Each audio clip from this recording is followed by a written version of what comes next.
Good evening. Today we'll be studying the 12th chapter of Hilchot Gerushin. In this chapter we'll deal with who is believed to testify in regards to Gerushin and who is allowed to testify in regards to a husband's death, thereby freeing the wife and allowing her to marry whoever she pleases. We'll also touch on some of the very practical halachot in regards to the aguna, a woman who is entrapped and cannot get a get for whatever reason, and how Chachamim really tried to help these agunot um, through the halachot that they legislated. Hilchot Gerushin Perek Yod Bet. Hilchot Gerushin, the 12th chapter. Halacha Aleph. If a woman comes and says that she is an eshet ish and now she is a gerusha, because she is believed because the mouth that prohibited her is also the mouth that caused her to be muteret and caused her to change her status. And this is an important principle in regards to many dinim and many halachot, that a person has the ability to testify on himself in regards to permitting themselves in regards to an isur, because they in fact because we don't know if something was asur if not for their own testimony. So by them testifying and admitting that something was asur, and then they come and say that they were permitted in regards to it, that is called hapeh. So they are believed in regards to that. And again, the rule is hapeh she'asar hu hapeh shehitir, because again, they themselves testifying are the only proof that we have that what they did or what they are is actually asur. So again, if a woman comes and says that she was an eshet ish and now she is a divorcee, she is believed, because again, hapesha asar hu hapesha ruhzika eshet ish. If she was presumed to be an eshet ish, uva ve'amra gereshani ba'ali, and then she comes and says that her husband divorced her, and now ne'emen that atzma, she is not believed to permit herself and marry anyone else. Aval pasla atzma lakehuna leolam, but she did invalidate herself to marry a kohen. As we mentioned before, a gerusha is prohibited for a kohen to marry her.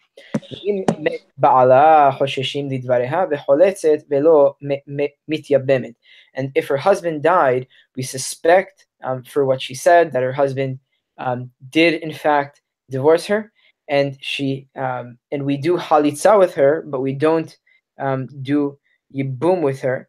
And we do the halitza because we suspect that she's an almana, and we don't do we do halitza because we suspect that she's an almana, and we don't do yibum because it could be that she's a gerusha, and thereby she doesn't do yibum because she's still because she is we suspect that she might be a gerusha, and the isur of eshet ah is still still effective in regards to her status.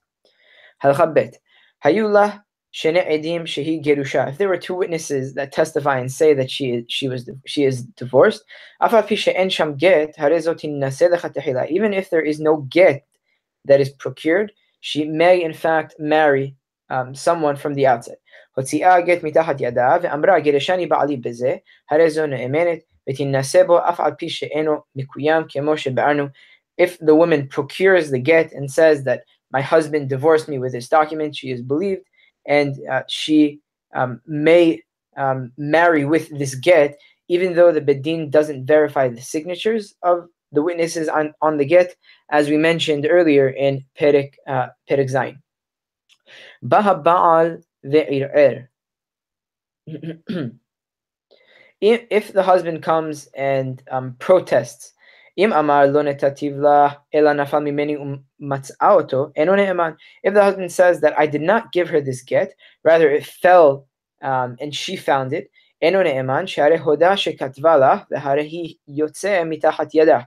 Because in this case, the husband um, admits that he wrote it, and the only thing he denies is that the fact that he didn't give it to her.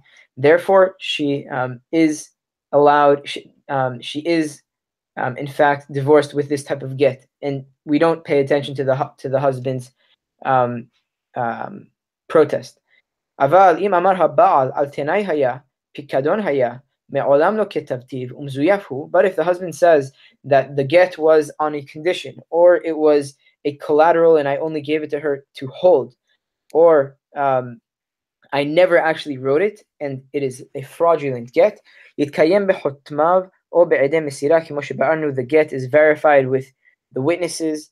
The get, we check the get and see if we can verify the witnesses, then she is divorced. Or if there are edem mesira, then she would be divorced as well, as we mentioned again in Perek Zayin. If the get is not verified, she is not to be megoreshet, to permit her to marry others. But again, in this case, she would be invalid to marry a kohen, as we mentioned in Halacha Aleph.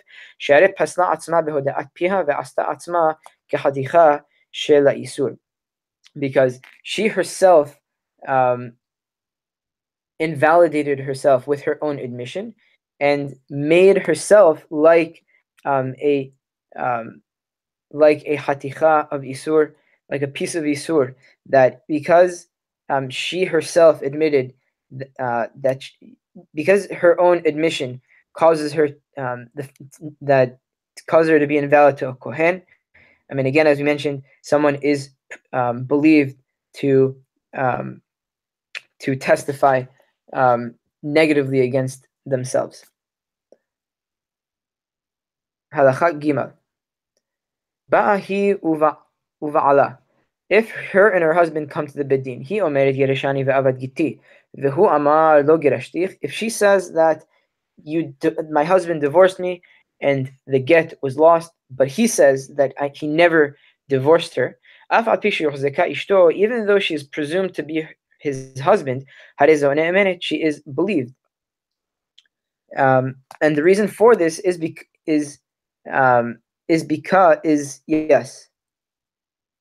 yes, she is believed. Because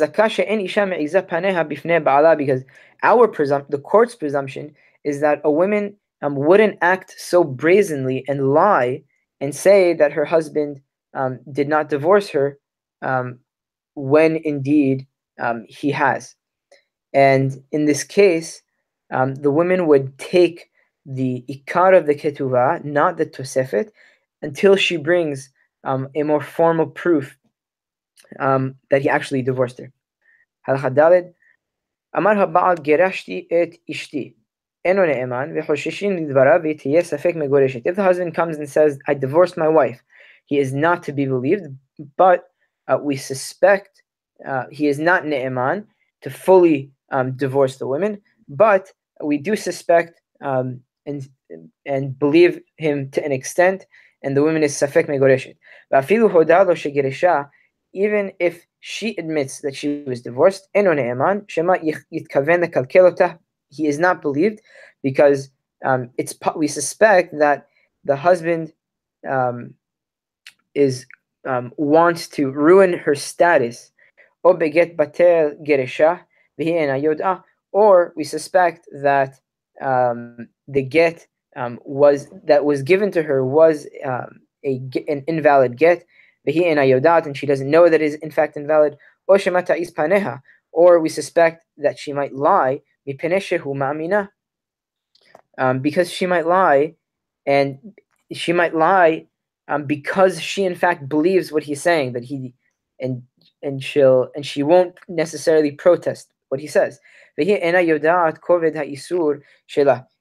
she'll lie, and while she doesn't know how severe her status as an eshet ish really is, if in fact the husband did not divorce her. Therefore, we do not consider we do not. If the husband says that he divorced his wife, he is not ne'eman, and he is own. But we do suspect what he said, and she is safek megoreshet, even if the woman admitted that she was divorced. Lefikach omrim lo im emet hadavar hare atem kiyamim geresha ata befanenu. Therefore, the court tells the man, if in fact you did divorce her, since both of you are here and present, do divorce her now in our presence, meaning in the presence of the court. Therefore, there won't be any suspicion, there won't be any suspicion that either party is lying, especially the husband. Halacha he. Shenaim omerim nitgaresha.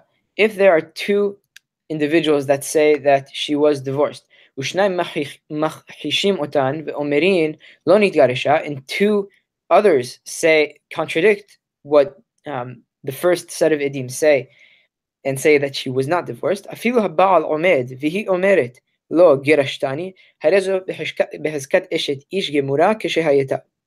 Even if the husband is present and is there, and she says that he divorced her, she is presumed to be a full-fledged eshet ish as she were before the testimony. Because of the edim say that she is divorced, we are afraid that the woman would rely on the edim, because now she has edim to support her and they're on her side. So we suspect that she might lie and say that she was divorced when in fact she wasn't. Therefore, if she did marry a second husband, the child, she must leave that husband, and the child, if she had from this second husband, is considered a mamzer. When is this so? This is only in a case where the witnesses say she was divorced now. So, because if that is the case, we can tell the women, if in fact it's true that you were divorced, show us your get. But if the edim say she was divorced a few days ago, yesh lamar avad haget, the woman can say that the get was lost.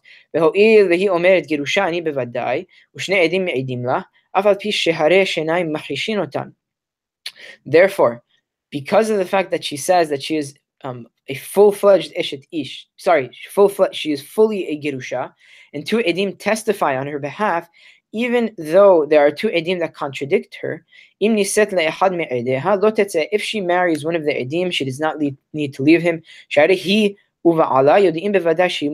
her and her husband know for sure that she was permitted and she was divorced. And our presumption is that they won't ruin their own status. But if she married someone other than the edim, because of the fact that he did not witness the Gerushin, and he is not sure that if the woman was in fact Gerusha. So too, if she says that if she doesn't know that she was divorced, even if she herself, who says that she doesn't know if she was divorced, and marries one of the edim that say that she was divorced, she must leave this marriage, and the child is a safek mamzer. Halacha zayin. Amru shenaim ri'anuha shenitgaresha. If two people say we saw that she was divorced, and two people say that we did not see her, if all of the parties were in one hatzer, this woman may not get remarried. And if she did in fact marry someone, she does not need to leave the second marriage, and the child is valid, because it is common, and the Bet Din recognizes the fact that sometimes people may do Gerushin in private. Halacha het. If a woman was not presumed to be an eshet ish, and one witness comes and says that this woman was an Eshet Ish and she was divorced. And another witness comes and says she was not divorced. The two of them, in fact, are testifying that she was an Eshet Ish.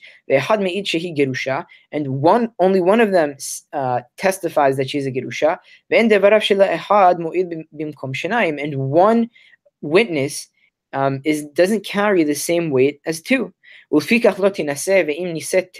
if she did marry some, and therefore she cannot marry someone else, and if she did marry someone else, she must leave that marriage.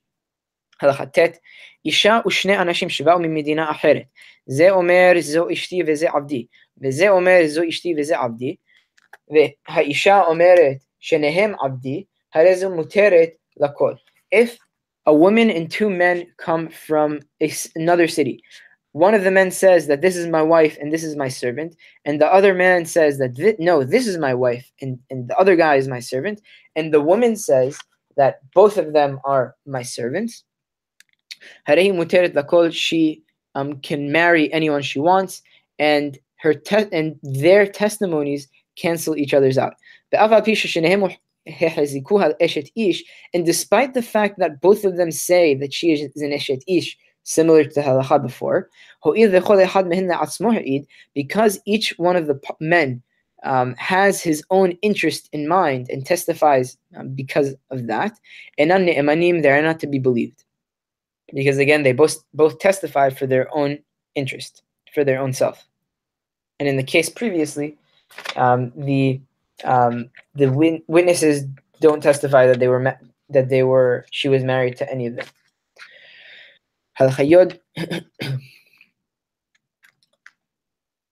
Now we'll talk about the ne'emanut of a shaliach on the acceptance of Gerushin that he may have received. Shaliach Kabbalah she'hotzi get mitachat yado.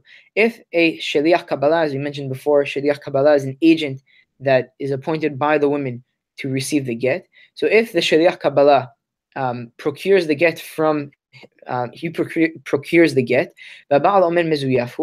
and the husband says that it is a fraudulent,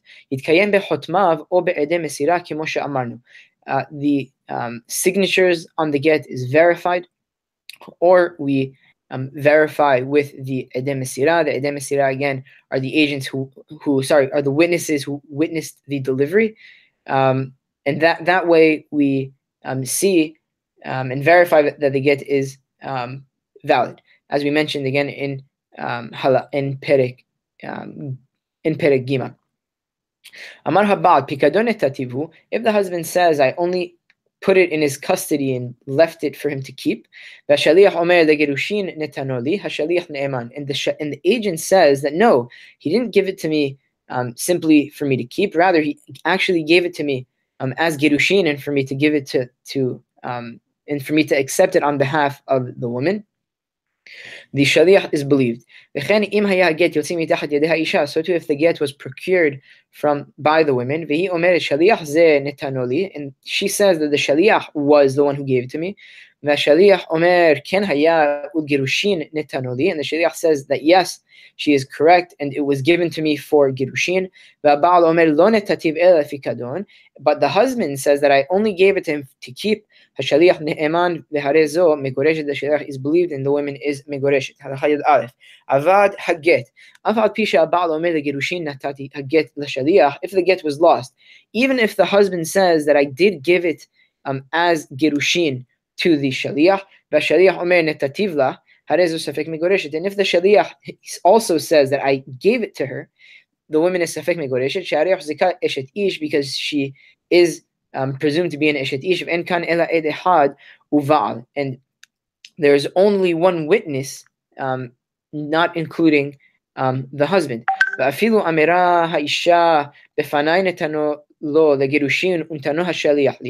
even if the woman says that the get was given to me and the shaliach gave it to me,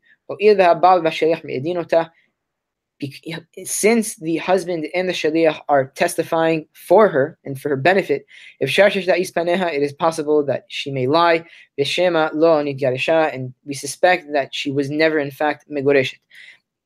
Halacha Yod Bet.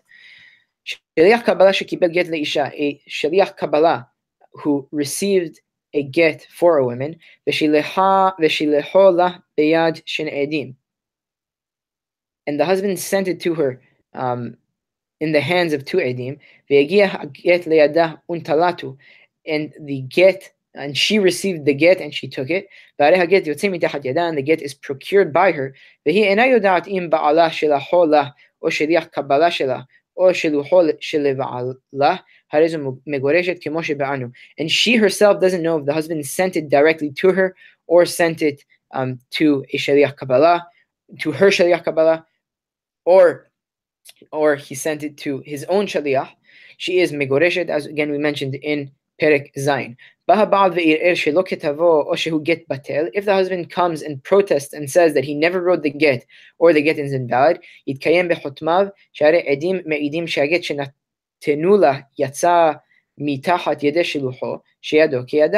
get is verified by its signatures, because the edim are pretty much testifying that the get that was given to her yes, that the get that the husband gave her was procured by her shaliach, because the woman's shaliach is like an extension of herself. Even though she doesn't necessarily know who delivered the get to her shaliach, the edim in fact do know. And if we cannot verify the signature of the witnesses, she is not megoreshet. Halacha Yod Gimel. Now we'll talk a little bit about the ne'emanut in regards to the death of a husband. And these halachot, as I mentioned at the opening of the chapter, these halachot are used in the cases of an aguna, and there are many halacha lema'aseh ramifications because of these halachot, and it will become clear that Chachamim really tried to help the woman as much as possible and really avoid the situation of an aguna. Mishoch zeka eshet ish. If there was a woman that was presumed to be an eshet ish, ve'alcha hi uva'ala, and she and her husband happened to go somewhere. Veshalom beno levena veshalom ba'olam, and the husband and wife didn't have any issues between them, and there aren't any issues in the world at large. And this is important because if there was in fact issues between the husband and wife, if the husband does get injured, for example, the woman, and there were issues between the husband and wife, the wife would really hope for him to die, and might might come and tell someone to testify because of that. So again, this halacha is in regards to not having issues between the husband and wife, and the fact that there aren't any issues in the world at large, like war, for example, because if there is in fact a war, she might think that her husband died, if again they were in a battlefield, for example. And again, this halacha is in regards to no issues between the husband and wife, and no issues in the world at large. Uva ve'amra, and the wife comes and says, Met ba'ali, that my husband died. Ne'emenet, she is believed. V'tinaseh o tityabem, and she can marry someone else, or she yibum can be done to her. Hazaka she'ena mekalkelet atzma. Our presumption is that she wouldn't impair her own status. ותאסור עצמה על זה ועל זה, ותפסיד כתובתה מזה ומזה, ותוציא בניה ממזרים בדבר העשוי להיגלות לכל. ואי אפשר להכחיש ולא לטעון טענה שאם הוא חי, סופו לבוא או יוודע שהוא חי. Now, the presumption is that she wouldn't impair her own status. Therefore, and she wouldn't render herself forbidden to both her first husband and to a second husband if she remarried, thereby losing the rights of her ketubah from either one of them, and also thereby causing her children from the second man to be mamzerim. All of this, because all of this is and can be revealed to everyone in the future. And it's impossible to it's in this situation is a matter in which there isn't yes that denial and or argument and making that the women that no one can deny this or make a claim against what she's saying, because if again he's alive, he will come and we will know for sure that he is alive. Halakha Yod Dalid. So again, just to recap, the woman is believed again if there aren't any issues between her and the husband, and there aren't any issues in the world at large, and her and her husband go somewhere, and she comes back and claims that her husband died, she is ne'emenet.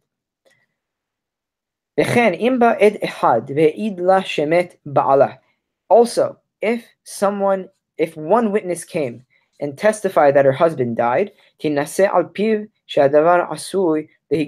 she may marry someone else based on this testimony, because again, this is something that can be revealed. And Chachamim specifically did this again, and were lenient in regards to this, in order for Jewish women not to be able to marry, and not for them not to be trapped in limbo, pretty much.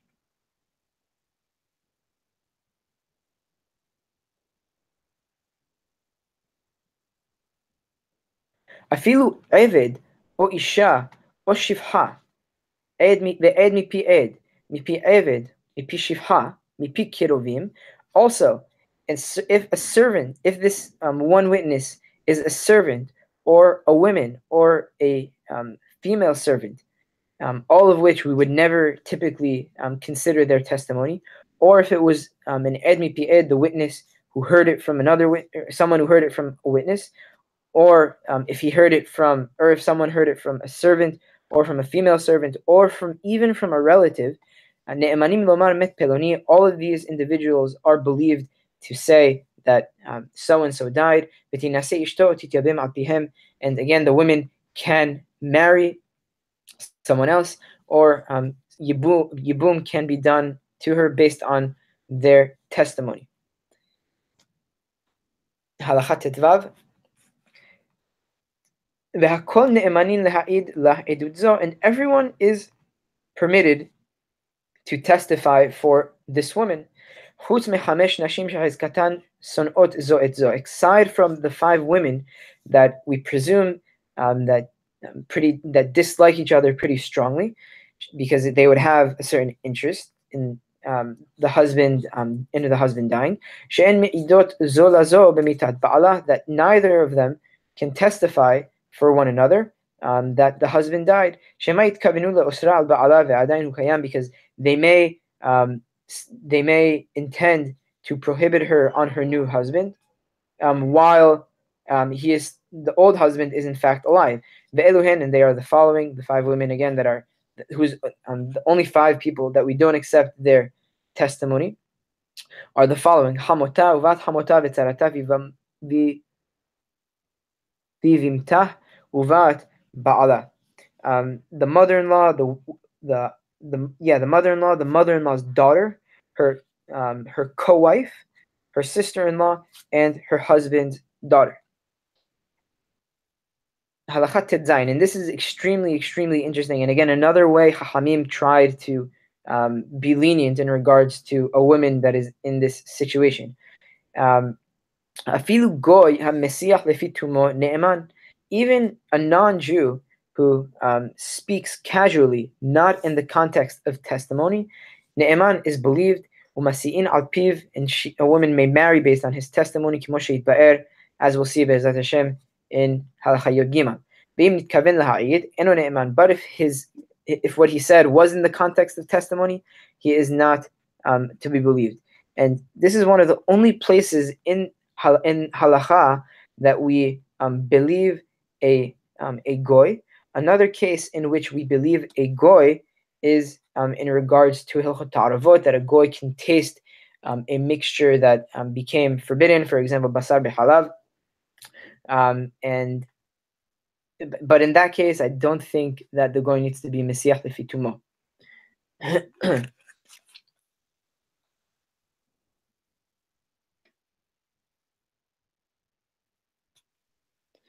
וכל הפסול בעבירה מן התורה. וכן כל הפסול בעבירה מן התורה.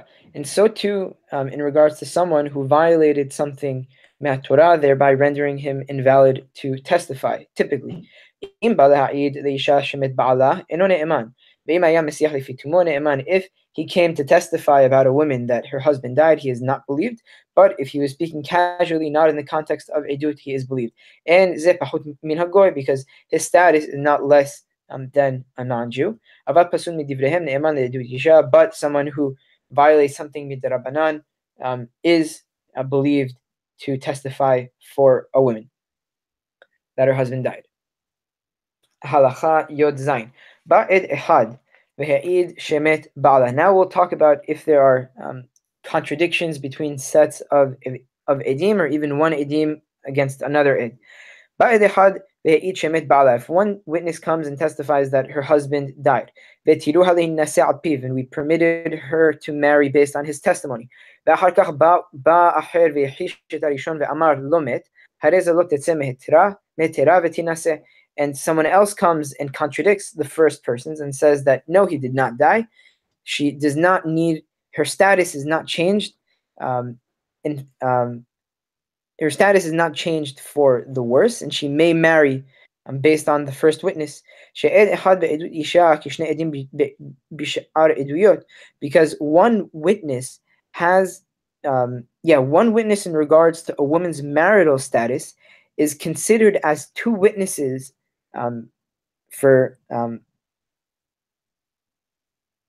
is considered like two witnesses. And the testimony of one person cannot override the testimony of two, as again, I just mentioned, the testimony of one person in regards to an edut isha is considered like two. Halacha Yud Het. If the two of them come at the same time to the court, and one of them says he died, one of them says he did not die. If a woman says that he is dead, and another woman comes and says that he didn't die, if she should not marry a second husband, and if she did marry someone else, she must leave him, and because of the fact that we aren't sure who is right, because it is because they come again at the same time to the bedin, and it is a safek.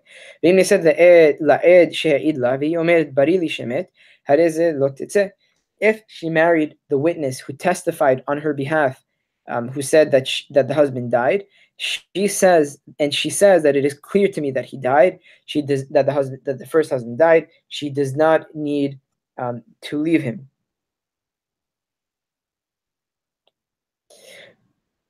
But if two people come and say that he did not die, even though she married, she must leave that marriage. When does this apply? This is only in regard to if the individual who permitted her to marry, who based on his testimony, we permit her to marry someone else, is the same status of the two who came and contradicted his testimony. For example,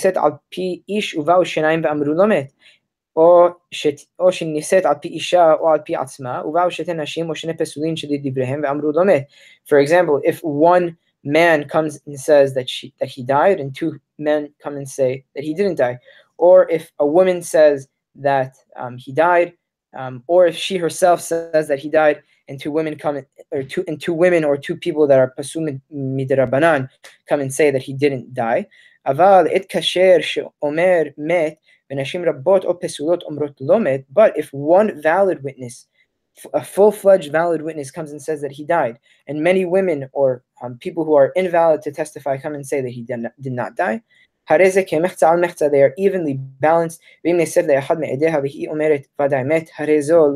she married one of the edim, and she says that it is clear that he died, he definitely died, she does not need to leave the marriage.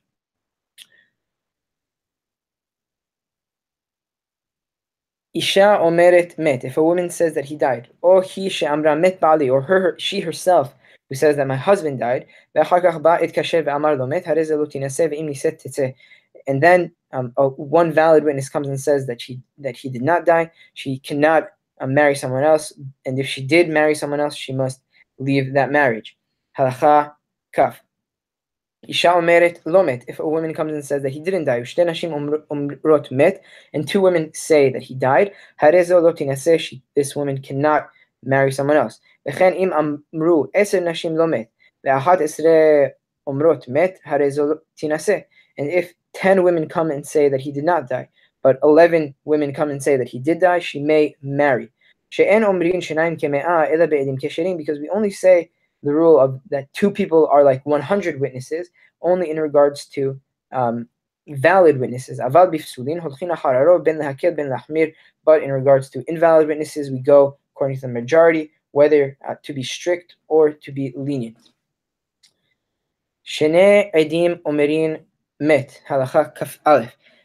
Two witnesses come and say that he died. Ushnayim omerin lo met, and two witnesses say that he did not die. Harez lo tinaseh, this woman should not marry. And if she did marry, she must leave that marriage because it is a safek. But if she marries one of the edim,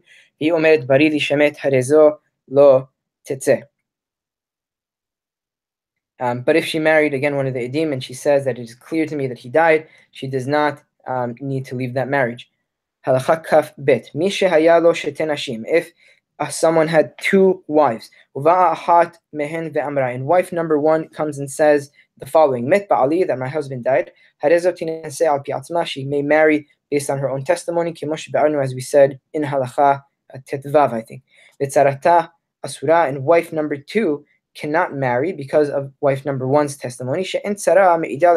Because, as we mentioned before, a co-wife cannot testify for her co-wife. Even if wife number one married first, we don't say the following: if her husband did not die, she wouldn't prohibit herself because of him. Shema misinata betzarata ve'rotzahi sheyasru shetehen alav.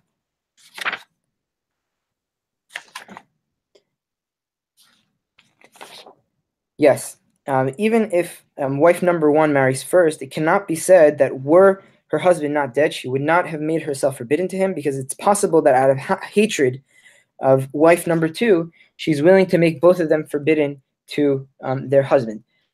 Zot omeret, halacha kav gimel, final halacha, zot omeret met ba'ali. Etzarata macheshet otah ve'omeret lah lo met, hare zot tinaseh, keshem she'ana me'ida lah la'tira, kach lo ta'id lah le'osra.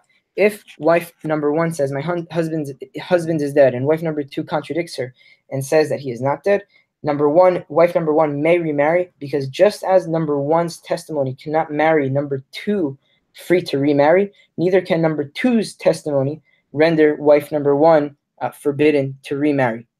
זאת אומרת מת וצרתה אומרת נהרג, ואילו שתיהן אומרות שאינו קיים, הרי אלו יינשאו. If wife number one says he is dead and wife number two says he was killed, both of them may remarry because they both agree that he is no longer alive. Baruch Adonai La'olam. Amen ve'amen.